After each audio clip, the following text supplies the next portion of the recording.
రక్షించి కాపాడమని అడుగుతున్నాను. ఏసయ్యా నీకు స్తుతులు స్తోత్రములు దించుకుంటున్నానయ్యా.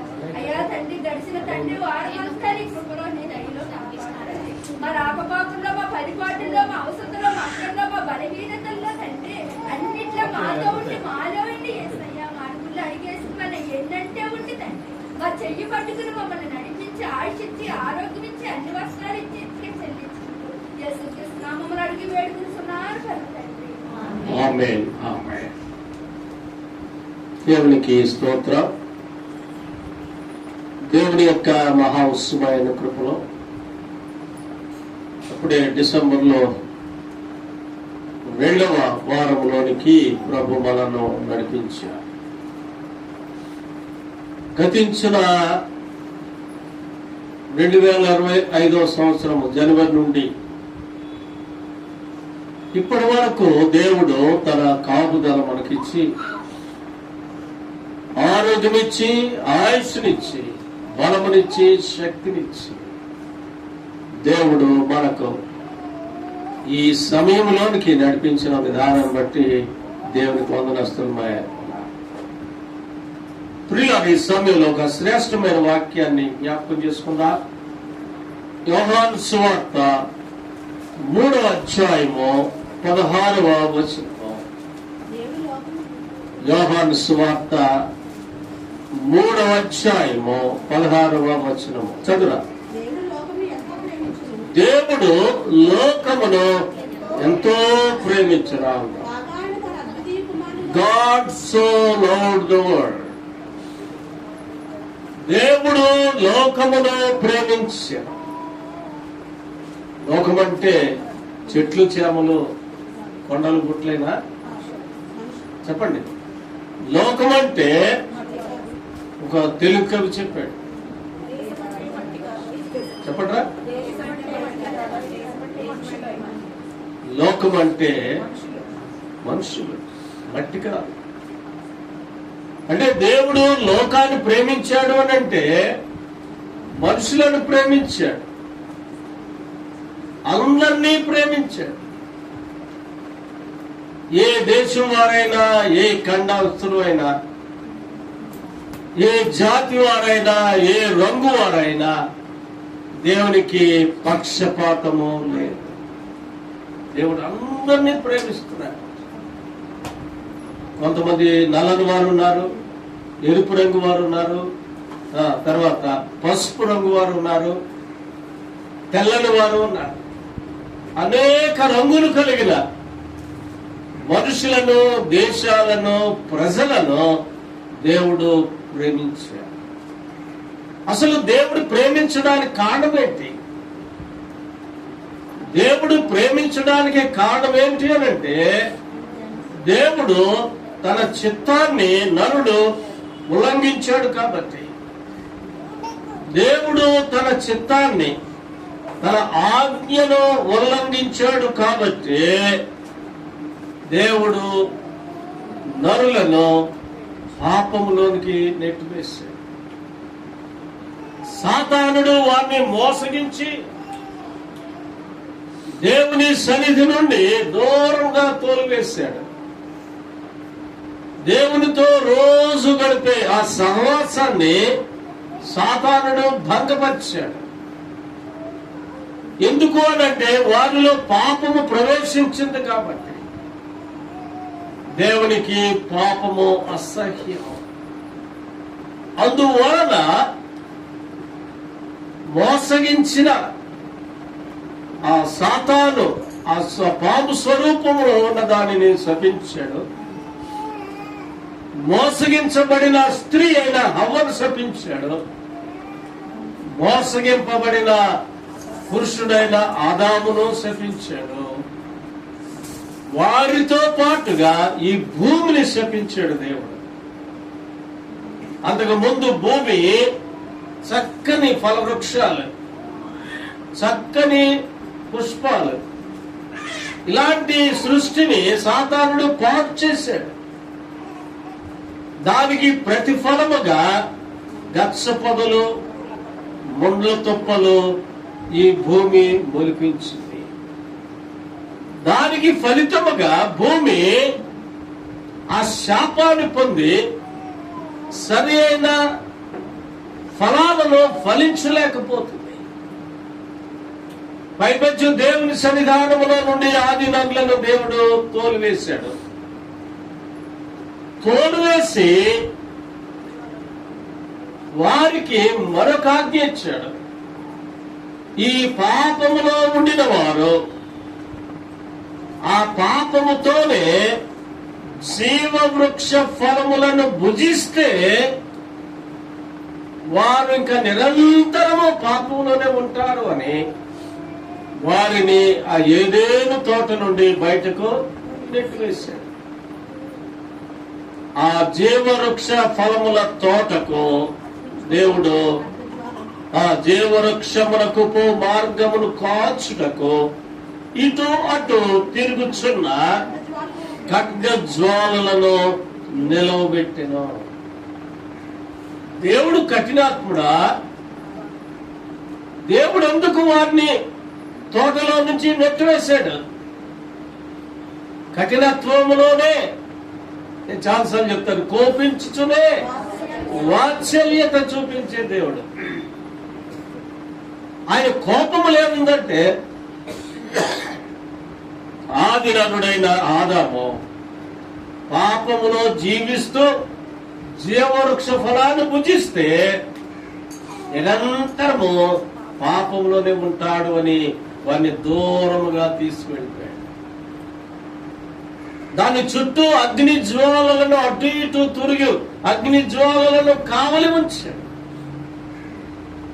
కావలి ఉంచి మరలా తనతో సహవాసం చేయడానికి ఒక గొప్ప రక్షణ ప్రణాళికను దేవుడు సిద్ధం చేశాడు. అందుకే యోహాను తన పత్రిక తన యొక్క సువార్తలో 3వ అధ్యాయంలో దేవుడు లోకమును ప్రేమించెను, లోకములో ఉన్న మనిషిని ప్రేమించెను, పాప భూయిష్టమైన ఈ లోకములో ఉన్న పాపి అయిన మానవుని దేవుడు ప్రేమించాడు. ఇందులో ప్రేమ ఉంది. ప్రేమించడానికి కారణాలేంటి? ఎందుకు ప్రేమించాలి? నెంబర్ 1, తన స్వరూపంలో నరులను దేవుడు చేశాడు. అది చాలా మంది పెద్దవారు చెప్తారు, అనుభవజ్ఞులు. భూమి మీద ఉన్న మానవులందరినీ దగ్గర పెట్టి చూస్తే అందులో యేసు ప్రభు ముఖం లేక దేవుని ముఖం కనపడుతుంది అని అంటారు. ప్రతి వారిలో కూడా దేవుని యొక్క స్వరూపంలో కొంత ఎంతో ఉంది. రెండో కారణము, తన నాసికారంధ్రములలో జీవవాయువును ఊదగా నరుడు జీవాత్మ. ఆ జీవము దేవునిది. దేవుని యొక్క ఆత్మ మనలో ఉంది కాబట్టి దేవుని ప్రేమ ఆయనతో మనతో మధ్యలో అది అనుసంధానం చేయబడుతుంది. భక్తునికి భగవంతునికి అనుసంధానం చేసేదేంటి? అడ్వర్టైజ్మెంట్ కదా. కాబట్టి దేవునితో భక్తుల మీద మనలను అనుసంధానం చేసింది ఏంటి అని అంటే అగరబత్తి కాదు, దేవుని ప్రేమ. ఆ ప్రేమ చేత దేవుడు లోకములో ఉన్న నిన్ను ప్రేమించాడు, నన్ను ప్రేమించాడు. ప్రేమించి ఏం చేశాడయా అనంటే తర్వాత వచ్చిన చదవ తల్లి, తన అద్వితీయ కుమారుని ఈ లోకంలో మనకు అనుగ్రహించను. అద్వితీయుడు అనంటే ద్వితీయుడు కానివాడు, రెండో వాడు లేడు, ఏకైక కుమారుడే.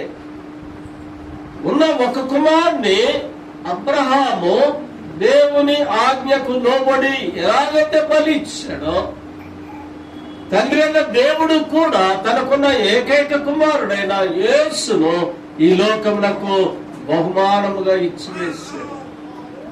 అందుకే క్రిస్మస్ దినాల్లో ఒకరికి ఒకరు బహుమానాలు పంచిపెట్టుకుంటారు. అమెరికాలో అప్పుడే నవంబర్ నెల నుండే ఈ బహుమానములు పంచుకునే వైట్ క్రిస్మస్ అని పేరు పెట్టి దాన్ని ఆచరిస్తున్నారు. ఒకరికొకరు బహుమానాలు పంచిపెట్టుకుంటారు. లేని వారితో వారి యొక్క ప్రేమను పంచుకుంటారు. లేని వారిని వారితో పాటుగా సమానంగా నుంచి ఈ క్రిస్మస్ ఆనందంలో పాల్గొనేటట్టుగా చేస్తారు. వారితో మనకేంటి సంబంధం అని అనుకోకుండా క్రీస్తు ప్రేమను ఈ సందర్భంలో ఒకరినొకరు పంచుకోవడం. ఆయన ఈ లోకమునకు వచ్చి సృష్టి పాడైపోయింది, సృష్టము పాడైపోయింది, ఆయన చేతి పని అయిన మానవుడు పాడైపోయాడు. దానికి 2025వ సంవత్సరంలోనే దేవుడు ఒక గొప్ప ప్రణాళికను వేశాడు. వేసి తన కుమారుని లోకానికి పంపించాడు. తిమోతికి రాసిన మొదటి పత్రికే, తిమోతికి రాసిన మొదటి పత్రిక 15వ వచనము చదవండి. అరే తిమోతి రాసిన మొదటి పత్రిక 1వ అధ్యాయము చదవండి. పాపులను రక్షించుటకు క్రీస్తు యేసు లోకమునకు వచ్చిన అనే వాక్యము నమ్మదగినది. అది పూర్ణ అంగీకారానికి యోగ్యమైనది. యేసు ప్రభు ఈ లోకానికి రావటంలో ప్రాముఖ్యమైనది ఏంటి అంటే, ఏ నాడైతే ఆజ్ఞాతిక్రమం వల్ల పాపమును సంక్రమించుకున్నాడు ఈ మానవుడు, ఆ పాప సంక్రమణములో నుండి వారిని రక్షించడానికి ఈ లోకానికి వచ్చిన అది దేవుని యొక్క కార్యం. ఆ రక్షణ ప్రణాళికలో కొన్ని అద్భుతాలు చేశాడు ఆయన. ఆ రక్షణ ప్రణాళికలో అద్భుతముల ద్వారా దేవుని వైపుకి వారందరినీ ఆకర్షించాడు. ఆ రక్షణ ప్రణాళికలో అందరూ రక్షణ పొందాలి అని వారికి సమీపముగా నడిచాడు. 2000 సంవత్సరములకు పూర్వము ఆ యెరూషలేము వీధుల్లో ఆయన కాలినడకతో ప్రాంతంలో తిరిగి సువార్తను ప్రకటించాడు. కాబట్టి యేసు ప్రభు యొక్క మొట్టమొదటి ఆ మిషనరీ జీల్ ఏంటి అంటే, పాపులను రక్షించడానికి ఈ లోకానికి ఆయన వచ్చాడు. పాపులను రక్షించడానికి ఆయన ఏమంటాడంటే, నేను ఆరోగ్యముగా ఉండిన వారికి రోగులు అక్కర్లేదు, కానీ రోగుల కొరకే నేను పంపబడి తిని. ఒక డాక్టర్ గారు ఉన్నారు అని అంటే ఆరోగ్యంతో ఉన్న వారికి డాక్టర్తో పని లేదు, అనారోగ్యంతో ఉన్న వారికే డాక్టర్ అవసరం, కానీ ఆరోగ్యంతో ఉన్న వారికి డాక్టర్తో పని లేదు. నేను పాపులనే పిలవచ్చి తిని, నీతిమంతులను నేను పిలవడానికి రాలేదు. కాబట్టి ప్రియులారా, ఈ సమయంలో యేసు ప్రభు యొక్క మొట్టమొదటి పరిచర్య పాపులను పిలిచి ఆయనకు ఒక నిక్నేమ్ పెట్టారు. చెప్పండి, పాపుల స్నేహితుడు, ద ఫ్రెండ్ ఆఫ్ సిన్నర్స్, పాపుల స్నేహితుడు. కాబట్టి పాపులను రక్షించడానికి ఆయన ఈ లోకానికి ఆయన వచ్చెను అనే మాట అది నమ్మదగిన మాట అయి ఉన్నది. అలాగనే ఇంకొక మాట, నశించిన దానిని వెనక్కి రక్షించడానికి మనుష్య కుమారుడు ఈ లోకమునకు వచ్చి, ఎక్కడ నశించిపోతున్న ఆత్మలు ఉన్నాయో, ఎక్కడ దూరముగా దేవునికి బ్రతుకుతున్నారో, లేక సమాజానికి దూరముగా బ్రతుకుతున్నారో, వారిని రక్షించడానికి ఆయన యేసు ప్రభు వెనక్కి రక్షించడానికి వచ్చాడు ఈ లోకానికి.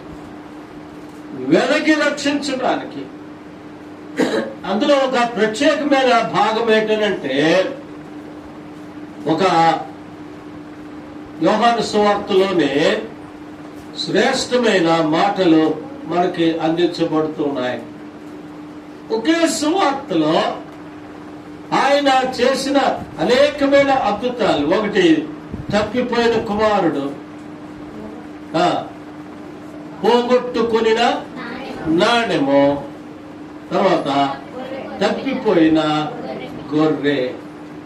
ఈ 3 ఉపమానాల ద్వారా దేవుడు ఒక గొప్ప సత్యాన్ని మనకు నేర్పించడానికి ముందుకి వచ్చాడు. నశించిపోతున్న ఆత్మలు ఎక్కడున్నాయో మీకు తెలుసు. యోహాను సువార్త 4వ అధ్యాయం. అసలు యూదులకి సమరయులకి ఏ సహవాసం లేదు. యూదులు మేము చాలా నిష్ఠాగరిష్ఠులము, వారు సంకరజాతి వారు అని వారిని చాలా దూరంగా పెడతారు. మీరు బైబిల్ గ్రంథం చివర పటాలు ఉన్నాయి, ఇది మ్యాప్ చూస్తే పైన గలిలయ దేశం ఉంటుంది, ఉత్తరాన. దక్షిణాన యోదయ దేశం ఉంటుంది, మధ్యలో సమరయ దేశం ఉంటుంది. గలిలయ సముద్రపు ఒడ్డు. ఉత్తరాన ఉన్న గలిలయులు యోదయ దేశం రావాలి అంటే సమరయ దేశం నుంచి రావాలి. అలా రాకుండా చుట్టూ తిరిగి సముద్రము ఓరగా వారు నడిచేవారు. అలాగే దక్షిణాన ఉండిన యోదయ దేశస్తులు గలిలయ దేశానికి వెళ్ళాలి అన్న అలా చుట్టూ తిరిగి వెళ్ళేవారు. మధ్యలో ఉన్న సమరయ గ్రామం నుంచి వెళ్ళేవారు కాదు. కనీసం వారి దగ్గర మంచినీళ్లు కూడా త్రాగేవారు కాదు. యేసు ప్రభు ఎందుకు వచ్చాడనంటే నశించిన దానిని వెతికి రక్షించారు. అదిగో సమరయ గ్రామం సుకార్ అనే ఊరిలో ఒక స్త్రీ నశించిపోతుంది పాపంలో. ఆ స్త్రీ నశించిపోతుందని తెలుసుండి మిట్ట మధ్యాహ్నము తన శిష్యులను తీసుకుని మొట్టమొదటిసారిగా సమరయ దేశానికి వెళ్ళాడు. సమరయ దేశానికి వెళుతుంటే శిష్యులు ఆశ్చర్యపోతున్నారు. ఎక్కడ కూర్చున్నాడు అని అంటే ఊరు వెలుపల ఉన్న బావి దగ్గర కూర్చున్నాడు. ఎందుకు అనంటే ఒక స్త్రీ రాబోతుంది ఆ సమయానికి. తను చేసిన పాపములను బట్టి ఊరు వారందరూ ఆమెను వెలివేసిన కారణాన అందరూ నీళ్లు చేదుకోవడం అయిపోయిన తర్వాత మధ్యాహ్నం ఎవరూ రాని సమయంలో ఒంటరిగా కొండబట్టుకుని వస్తుంది. ప్రభు తెలుసుకున్నాడు ఆ ఆత్మను నశించిపోతుంది కాబట్టి ప్రత్యేకంగా ఆ ఒక్కసారి సమరయ గ్రామానికి వెళ్ళాడు ఆయన. మళ్ళీ ఎప్పుడు సమరయ గ్రామానికి వెళ్ళా. ఆ గ్రామంలోకి వెళ్ళిన తర్వాత ఆ స్త్రీ మధ్యాహ్నం వేళ కొండలో నీళ్లు పట్టుకుని వస్తుంది. ఆ సంభాషణ అంతా మీకు తెలుసు. అమ్మా కొంచెం మంచినీళ్ళు ఇస్తావా అని అడిగాడు ఆయన ప్రభు. ఆమె ఏమంది? అయ్యా నువ్వు యూదుల్లో కనపడుతున్నావు,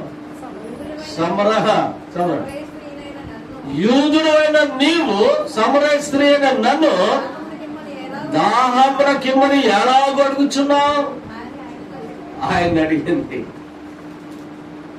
యూదుడు సమరయులము మీకు మాకు చాలా వ్యత్యాసం ఉంది.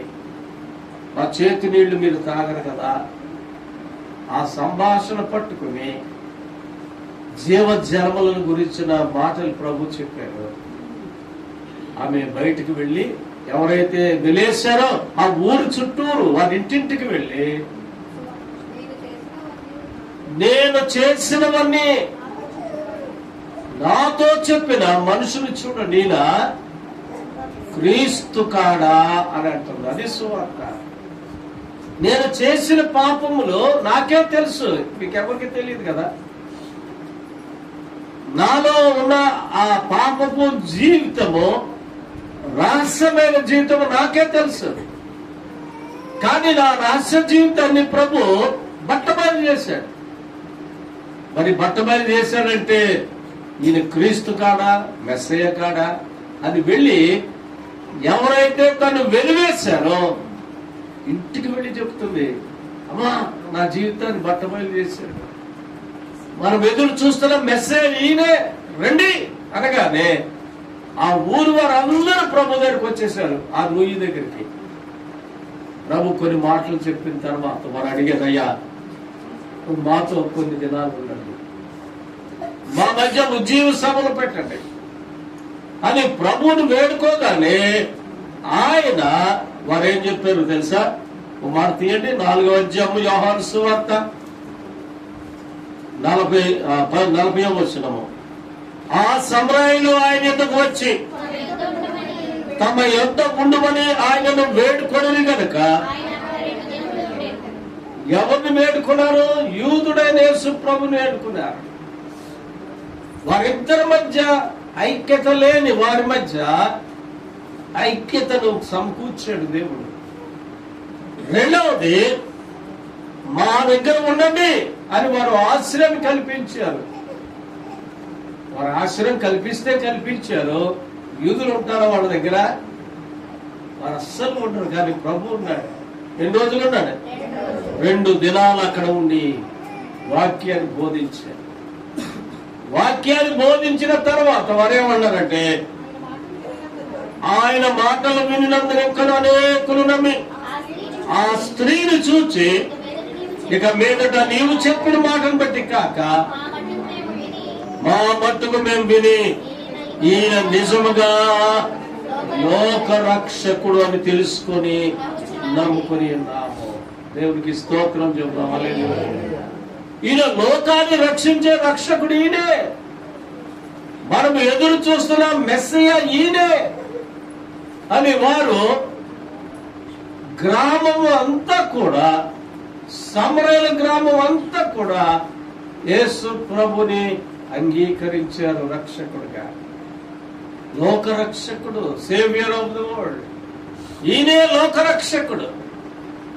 మొట్టమొదట మేమనుకుంది యూదుడు అయిన నీవు, సమరయులు మేము, జాతి భేదం చూపిస్తుంది. ఆమె స్థితిగతులన్నీ, నీకు 5 భర్తలు ఉన్నారని చెప్పగానే, అయ్యా నువ్వు ప్రవక్తవని నమ్ముతున్నాను అంటుంది. ఆమె యొక్క ఆత్మీయ నేత్రం ఎలా తెరవబడుతుందో చూడండి. అదైన తర్వాత ఆయన తన కొండను విడిచిపెట్టి ఊర్లోనికి వెళ్ళి, మీరు వచ్చి చూడండి, నేను చేసినవని నాతో చెప్పిన ఈయనను చూడండి, నా క్రీస్తు కాడా. ఇంకా తన యొక్క ఆత్మీయ నేత్రం తెరవబడు. క్రీస్తు అభిషక్తుడు ఈయనే. ఇంకా చివరికి వస్తే ఈయన లోకరక్షకుడు అని గ్రహించింది. యేసు ప్రభు వచ్చిన మొట్టమొదటి కార్యము నశించిపోతున్న ఆత్మలను వెతికి రక్షించుకున్నాడు ఆయన. అంత మాత్రమే కాకుండా గెరాసేనులో సేన అనేక దయ్యాలు పెట్టిన ఒక వ్యక్తి ఎక్కడ సంచరిస్తున్నాడు? సమాధిలో తిరుగుతున్నాడు. వాడెవ్వరూ సాగు చేయలేకపోతున్నారు. బట్టలేస్తే బట్టలు ఉంచుకోవట్లేదు, తాడుతో కడితే తాడు తెంపేస్తున్నాడు. బలమైన ఇనప సంఖ్యలు వేసి బంధించారు. ఇంకా ఊళ్ళో ఉండకుండా సమాధుల్లో పూలు వేశారు. అక్కడ తాను రాళ్లు తీసుకుని ఆయన తానే గాయపరుచుకుంటున్నాడు. అక్కడ ఒక ఆత్మ నశించిపోతుంది.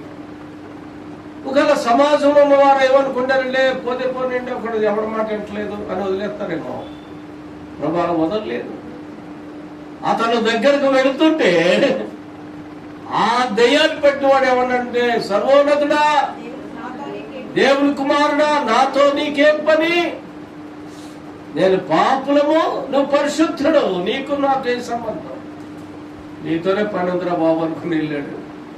అతను రక్షించాడు. తనలో ఉన్న దయ్యాలన్నిటినీ, దాదాపు 2000 దయ్యాలు పట్టుకున్నాయండి మనిషికి. ఒక దయ్యం పడితేనే మంచి పిల్లలు నాటిపోతాడు. ఆ దయ్యాలన్నీ కూడా పోయినాయి. రాళ్లతో తను గాయపరుచుకుంటున్నాడు. ఈ రోజుల్లో కూడా చాలా మంది తమను తాము గాయపరుచుకుంటున్నాడు. ఇదిగో గుట్కా, లేకపోతే సిగరెట్లు, లేకపోతే గంజా, ఇవన్నీ తినడం వల్ల నోటు క్యాన్సర్ వస్తుందని కంపెనీ వారే చెప్తున్నా ఆ రాయని దాన్ని తీసుకుని దాంతోనే బాదుకున్నారు. త్రాగుడు హానికరము అని పెద్ద పెద్ద సైన్ బోర్డ్స్ పెడుతున్నారు. అయినా ఆ రాయితోనే తనుకుంటున్నారు. సిగరెట్లు, రకరకాలైన పరిస్థితులు, అపవిత్రతను బట్టి ఆ దయ్యాలు పెట్టువాడు ఎలాగైతే రాయితో తను గాయపరుచుకుంటున్నాడో, వీరు కూడా దురలవాట్లు అనే రాయిల చేత తను గాయపరుచుకుంటారు. ఈరోజు యేసు ప్రభు కూడా వారిని రక్షించడానికి వస్తున్నాడు. ఎంతో మంది లేచి యేసు ప్రభు మమ్మల్ని మార్పు చేశాడు. ఒకప్పుడు రాళ్లను పూజించిన వారు, రాతి వంటి స్వభావం కలిగిన వారు లేచి యేసే దేవుడు అని సాక్ష్యాలు ఇస్తున్నారు. స్టువర్ట్ పురంలో ఉన్నవారు, సెటిల్మెంట్ వారు, భయంకరమైన అంతర్జాతీయ దొంగలు, వారు ఇప్పుడు లేచి ఏం చెప్తున్నాడు తెలుసండి? యేసే దేవుడు అనే సువార్త పెట్టుకుని ఆ గ్రామానికి సువార్తపురం అని తీసివేసి సువార్తపురం అని మార్చేసుకున్నారు. అందులో ఐఏఎస్ ఆఫీసర్స్ ఉన్నారు, ఐపీఎస్ ఆఫీసర్స్ ఉన్నారు, గొప్ప గొప్ప క్లాస్ 1 ఆఫీసర్స్ అందరూ వారిలో బయలుదేరారు. ఒకరిద్దరు పాత తరానికి చెందిన వారు దొంగలు ఉన్నారేమో. కాబట్టి ప్రియుల సమయంలో యేసు ప్రభు వచ్చిన మొట్టమొదటి కార్యం ఏంటంటే నశించిపోతున్న ఆత్మలను వెతికి రక్షిస్తాడు. ఒకవేళ నువ్వు దేనితో నువ్వు హాని చేసుకున్నావు నాకు తెలియదు, దేని వలన ఏ దురలవాటు వల్ల నువ్వు బానిసత్వాన్ని కోల్పోతున్నావో నాకు తెలియదు, కానీ దేవుడు వాటన్నిటి నుండి విడుదల చేయడానికి 2000 సంవత్సరాలకు పూర్వమే సిలువలో తన ప్రాణాన్ని బలియాగం చేసి రక్షణని ప్రసాదించాడు. రక్షకుడు జన్మించి ఉన్నాడు ఈ లోకంలో.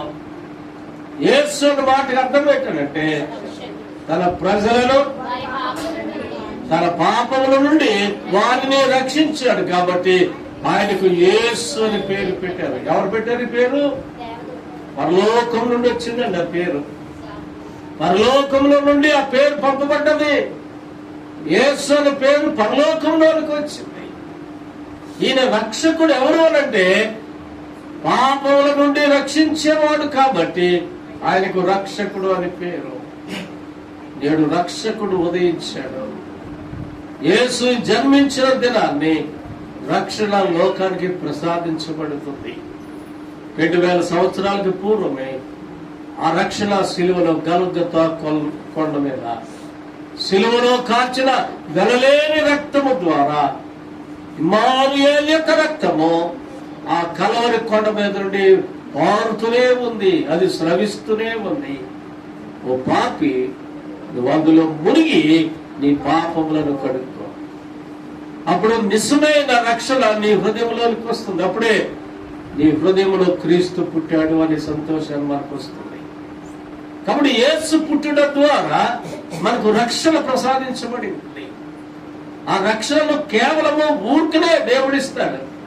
నువ్వు కొండలు ఎక్కనక్కర్లేదు, తలలు బోర్డు చేసుకోనక్కర్లేదు, నదుల్లో దిగక్కర్లేదు, కానీ కేవలము ప్రభువా నేను పాపిని, నన్ను కరుణించుమని ప్రార్థన చేయాలి. ఆ శంకరు చేసాడు ప్రార్థన. ఏమని? పాపినైనా నన్ను కరుణించున్నాను. ఆ ఒక్క మాట నీ హృదయపూర్వకంగా ప్రభుతో చెబితే నువ్వు నిజంగా రక్షణ పొందిన వాడవే. నువ్వు నిజంగా రక్షణ పొందావు అన్నదానికి గుర్తే బాహ్యముగా తీసుకునే బాప్తిస్మము. అంతరంగంలో జరిగిన మార్పు బహిరంగముగా బాప్తిస్మం ద్వారా మనకు తెలియబడుతుంది. కాబట్టి ప్రియుల ఈ సమయంలో మరొకసారి యేసు ప్రభు యొక్క ప్రేమను జ్ఞాపకం చేసుకునే సమయము ఆసన్నమైనది. అలా ఉండడానికి పరిశుద్ధాత్మ దేవుడు సహాయం చేయను గాక. ఆమేన్. ప్రార్థన చేసుకుందాం. ప్రార్థన చేయండి.